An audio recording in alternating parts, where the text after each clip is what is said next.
Akkam jirtu waan dhiyoo kana na mudate ani dhugaa koos dhabeera lolli akkam akka turee fi waan jiruun isinitti waan miidiyaa irratti deemu kun dhugaas miti. Ijoollee homaan beekne ijoollee iddoo biraatii dhuftee dhahee kuffiseera ijoollee bakka kufeetti mucaatti rasaasni dhuka'e. Nan ajjeesi yoo jedhu ani hin dandeenye gidduu galee dhiisi jedhee yoo gidduu galu jor jedhee nattis dhukaasee jechuudha. Mucaan ammas miidhama guddaarra jira.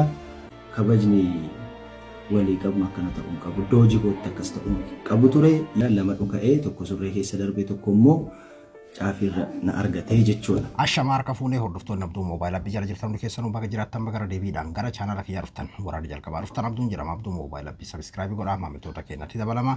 Taatee dhiyeenya kana taa'amee caalaa bultumee faannoon natti roorriftee akkasuma Aanduu Aalam Gosaa maalirratti wal lolan maalirratti wal dhaban Aanduu Aalam Gosaa eegaa dhihoo kana miidhaan irra gahee booda har'a yeroo duraatiif dubbateetti jira. Dhugaa tana Oromoon beekuu qabdi. Dhugaatiyyatu dhokatee jira. Gaafattoo dhihoo wanti kun ta'amu namoonni hedduun saahiba caalaa bultumee fakkaachuudhaan saahiba Aanduu Aalam fakkaachuudhaan inni kaan ammoo ijoolleen tunniin lameen obboleeyyan lameen tasa gartee faannoo jidduutti inni kan dhaawame jechuudhaan waan kana kararraa jallisanii cubbuu gargaraatti kan haasa'amaatiin ture jechuudha. Nuti gaafa sanis karaa keessaatiin namoota hedduurraa qulqulleeffanneeti haa ta'utii wanni kun ofiifuu ol baati jechuudhaa fi akkasuma shashafannee bira dabarre jechuudha. Har'a garuu Aanduu Aalam Gosaa dubbateeti jira. Viidiyoo daqiiqaa lamaa takka waliin ni dhageeffannaa jechuudha. Gaafa sanis viidiyoo kiyyarraa ni hubatta yoo ta'e akkaataa gaafa sanitti dubbadhes ni yaadattu jedheti yaada kadheen gaddaa isinii waraabee irratti jechuudha. Caalaa bultumee namoonni hedduun fakkeenyaaf sababa sagalee isaa jaalataniif sababa gartee gaafa duraa inni waa'ee qabsoo Oromoo qeerroodhaaf akka sirbaatiin turee fi namni hedduun gootaa ka fuudhee Haacaaluutti qixxeessuufaatu jira. Garuu dhugaan lafa jiru caalaa bultumee maalinni kan jedhu viidiyoo kanarraa hubattu. Nuti turtuudha quba qabna. Caalaa bultumee maal akka inni ta'e jechuudha. Caalaa bultumee egaa South Africaatti lubbuun namaa harkatti baddee achirraa karaa biyyaatti galee booda eega biyyatti galee hojiin isaa kan akkamii maalirra jira kan jedhu har'a viidiyoo kanarraa ni hubattu. Saahiba isaa artistii akka isaa Aanduu Aalam Gosaa obboleessa isaa waa meeqaa walitti obboleeyyan viidiyoo kanarraa ni hubattu jechuudha. Garuu caalaa bultumee kana durattis waa meeqa akka godhaa ture walumaan agarra sooshaal miidiyaa kanarratti jechuudha. Garuu iji qaroon dura bootti akkuma jedhamu sanii yeroo hedduu yoo taateen tokko irratti godhame dafeetii maxxansa jechuudha. Caalaa bultumee kun jechuun namni tokko jechuun yeroo waan fakkeenyaaf wanni tokko balleesse waan tokko waa balleesse dafeeti malatee waan faana san balleessu akkasitti irratti hojjeta jechuudha. Bara gaafa South Africa sanillee jalqaba ka maxxansa isaa beeki. Kanaafuu amma gaafa taateen kun godhamu faannoodhaan akkas ta'e obboleeyyan isaa ijoollee miskiinan Aanduu Aalamii fi kunis ijoollee Oromoo ijoollee miskiinan irratti rasaasa dhukaaseeti faannoon akkasina goote shuufas keessatti cubbuu waa meeqaati. Konkolaataa kiyya kanarraa cabsan faannoon akkasitti guruppiin faannoo akkasina goote ka jedhudha. Mee hundaafiyyuu waan Aanduu Aalam Gosaa jedhu afaanuma isaarra dhageeffadha. Akkam jirtu waan dhiyoo kana na mudate ani dhugaa koos dhabeera lolli akkam akka turee fi waan jiruun isinitti waan miidiyaa irratti deemu kun dhugaas miti. Aga miidiyaa guddaatti ga'ee wanni isaan haasa'an dhugaa miti. Kanaaf dhugaa jiruun isinitti himaa dhugaanaan dhabeellee hin jira. Wanna kana garuu beekuu qabdu waan ta'eef isinitti himaa. Iddoon sun iddoo hojii kooti. Iddoo hojii koo Qananiisaa guyyaa sana. Aanduu Aalamii bashannanaaf hin dhayinee bakki hoteela ammaa itti taateen taamte kun inni bakka hojii isaati jechuudha. Aanduu Aalam hojiidhaaf dhaqe. Hojiidhaaf achi jira jechuudha. Caalaa bultumee bashannanaaf bakka san dhaqe. Viidiyoon kun sagalee bareedduun qabu sagalee isaa guddaa miti jechuun bakka isin hin galee. Ani hojii qabaa. Ani hojiidhaaf deemee Caalaan bashannanuuf dhufe. Sa'aatiin darbee jennaan jarri ibsaa ibsitee jara wajjin olitti wal lolee jechuudha. Achi booddee jarri qabdeetuma ijoolleen Oromoos jirti gaardota keessa baastee jirti gara alaa meeshaa ijoolleen waardiyyoonni warri gartee hoteela san eeganii ijoollee Oromootti illee keessa jira. Akkasuma waardiyyoonni walumaa galatti qabaniiti walitti bu'iinsi uumamnaan Caalaa gadi baasaniiti meeshaarraa fuudhan shugguxicha jechuudha. Dhageeffadhaa mee waan garaa nama meeshaarraa fudhanii turan. Meeshaarraa fudhan suni deebi'uu qabaa waan jedhu ni natti haasofnaani ani meeshicha irraa fuusisee deebisiisee fi jechuudha irraa fuudhee deebisee. meeshaa irraa fuudhan nageenyaaf jechuun fakkeenyaaf caalaa bultumee amala isaarraa jira warroon itti dhiyaatan akka nuuf himan itti jechuudha akka fakkeenyaaf namoonni keessa beekan akka dubbanitti bakka bunaa fi bakka shaayiitti ni baafata jiran biiraayyuu shugguxiin barataa jiran waan jedhamuudha beeka duuba wanni kun hundi beeki faannoo miti jechuun yaani yeroo hedduu ijoolleen Oromoo akkasuma Oromoon seera eegsisu wantoota akkana kanarratti jechuudha. Duuba yeroo akkas tahamutti meeshaa irraa fuunaaniin meeshaan kiyyanaaf deebuu qaba jedheeti amaloo miskiinummaadhaatiin jechuun onneen isaa meeshaa sanii mire meeshaa san akkanaa deebuu ka jedhu Andu'aalamitti dubbatee jechuudha. Andu'aalam ammoo bakka hojii isaati achi keessa hojjeta. San gaafateefiti meeshaa deebisiiseefi jechuudha. Shuuf miilaan waan kan akka garaa nama nyaatu dhageeffadhame amma. Deebisiiseef meeshaa.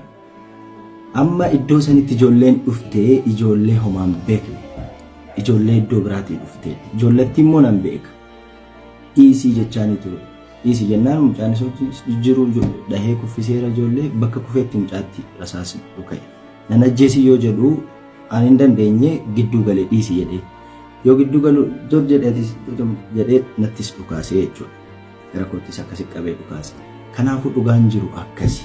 Wanni tokko eega meeshaan deebi'eefif booda ijoollee biraa miskiinaan ijoollee Oromooti quba qabaa dhukaa faannoon hin jiru as keessa. Ijoollee bakka biraatii dhuftee Andu'aalam wal beeynaan jedhe duuba ijoolleen eega ijoollee miskiinaan jechuun ijoollee nama gartee akkanumatti jechuudha dhufanii wal lolan eega wal lolan hin dhahee bakka kuffisetti rasaasatti dhukaase dhukaasaan mucaan nan ajjeesin lubbuun hin baasin jedhee kadhate kana kaa garaan dadhabee kun kaajjeesuu fi kaajjeesaa jirulleen kiyya jedheeti jidduu seena jedhe cal'isaatis jedheeti isattis lakkaahee jechuudha rabbiin lubbuu isaa hambisee Andu'aalam Gosaa hundaafiyyuu rabbiin lubbuu isaa hambisee jechuudha. Shuuf isa kana caalaa bultume jechuun isa kana quba qabaadhu kan goota jettee waaqeffattus kan goota jettee sagadduufis dhugaan jiru isa kana jechuudha. Ilmi namaa akkamitti obboleessa isaa irratti dhukaasa ilmi namaa akkamitti ilmaan miskiina ilmaan Oromoo irratti dhukaasa mee as kenne caalaa bultumee diin akkana godhee san akkas godhee ebalutti dhukaasee ebaluu hojjeessa kan jiru as kenne mee. South Africa irraa haga biyyaatitti ilmaan Oromoo obboleessa isaa kan waliin dhalate dabalateetti itti nyaachifata jedhama. Namoota seeraa tiraafikaa fi poolisii irratti jedhama kan nyaachifatu. Sagalee ni qabaanii weellisa garuu gootummaan isaa Oromoo irratti jechuudha. Akkam viidiyoo kanarraa dhageettanitti kan anaa miti beekii kan jedhe isinis odeeffachuu ni dandeessanidha. Keessaa yeroo odeeffannullee nuti kanaadha infoormeeshinii nuti arganne jechuudha. Amma Andu'aalam Gosaa rabbiin lubbuu isaa hambise malee rasaasa meeqatu dhuka'e? Mucaan rasaasa sadii jechuudha kan dhukaase dhageeffadhaame. Wanni tokkoyyuu hin jiru. Iddoo sanitti lubbuun darbullee hin danda'a. Mucaan ammas miidhama guddaarra jira. Kan koo rabbi na baasee garuu immoo kabajni walii qabnu akkana ta'uu qabu. Iddoo hojii kootti akkas ta'uu qabu ture yoo ta'ellee immoo of qabuun of akka wanni hamaan balaan isarratti hin mudanne abbaa ibidda qabeetu murteessuu qaba jechuudha. Garuu immoo nan dandeessisne sanaaf gidduu galee mucaan nan ajjeesii yoo jedhu jechuudha. Dhugaan jiru kanuma. Mucaan miidhamee jira. Anis immoo konarra darbeera miidhameera lama dhuka'ee tokko surree keessa darbee tokko immoo caafirra na argatee jechuudha. Ani waan kana bal'isuun barbaanne wanni uumame akkasii kanaafi dhugaa kana baraa wanni kun akkasii jechuudha. Hedduu garaa nama nyaata. Hedduu garaa nama nyaata. Oromoon sadarkaa kanarra gaheeti jira jechuudha. Sadarkaa kanarra wal gaheeti jira jechuudha. Seenaa kana dhageessanii jirtanii biyya san keessatti namni inaaffaadhaan jaarsaa jaartiin qaadhimaan lameen dubaraa fi dhiirri wal ni ajjeesa. Garuu namni gara namni jajjabee goota waa meeqa jedhamaanii ture caalaa bultuu goota kenna jajjabee kenna nama meeqatu jedhanii ture. Mee akkamitti jajjabee akka isaa akkamitti nyaata. Seenaa isaa kana keessatti ijoolleen South Africaadhaa barreessaa turan gadda yeroo taateen kun taamu Kamaal Aloo tokko fa'aa barreessaa ture kan gartee waa'ee walitti dhiheenya walitti dhufeenya qaban jechuudha. Nama meeqarratti akka inni gartee yaalii akkanaa kana godhe nama meeqarratti akka gartee waan akkanaa kana inni yaalii godhe kan gartee lubbuun harkatti baatee achi keessaa baheessan qofaa yoo osoo hin taane jechuudha.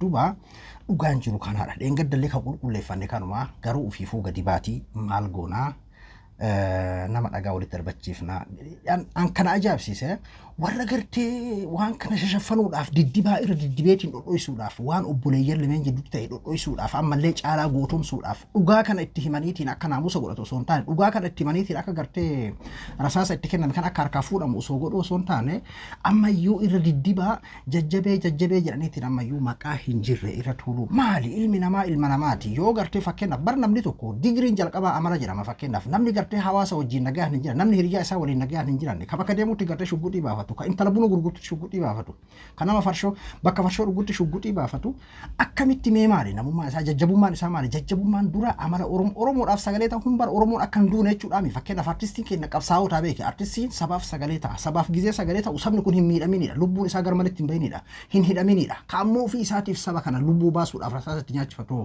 ka lubbuu isaa baasuudhaaf gartee addammaana qabdaadhaaf artistii akka isaatitti rasaasa dhukaasoo shufta ka kofoo keessa nabaatee takka ammoo foon keessaan nabaatee miidhameeti jira mucaan ammoo miidhama hamaa keessa jiraadha gaafa mucaan kun du'e ammasii dubbiin kana caalaa abdeet ta'eeti as baha garuu inni gaafa san ammoo faannuma san iyyuu lubbuu baasuu wanti dhabee fi abbaan kiyya akkasitti na guddise anis akka abbaan kiyya nu guddise sanitti ilmaan kiyya nu guddisu ka jedhu seenaa gartee akkasii gadi karreesse jechuudha akkaataa itti faannoo amma faannoon Andu'aalamii fi ijoollee miskiinaan Oromooti jechuudha eenyutu irra faannoodha eenyu kan irra faannoodha eenyu kan irra faannoo as keessa viidiyoo kana keessa ni hubattan jireetii yaada jechuudha hagana takka quufni sadarkaa kanarra gahe jechuudha ilmaan Oromoo irratti faannoo irratti miti ammoo kan isaa wal faallaa deemu poolisii eenyummaan isaa hin beekamne maaliin akkasuma gartee faannoon akkasuma goote amma achi keessatti waamee gartee poolisiin eenyummaa isaa hin beekamne ka jedhulleen akkamiin gartee miidhaa kana geggeesseedhaaf poolisii isa hordofe eenyummaan hin beekamnedha kaan ammoo faannoo guruppiin faannoodha guruppiin faannoo ijoollee miskiinan Oromoo kanneen jechuudha waan hedduu takka nama qaaressuudha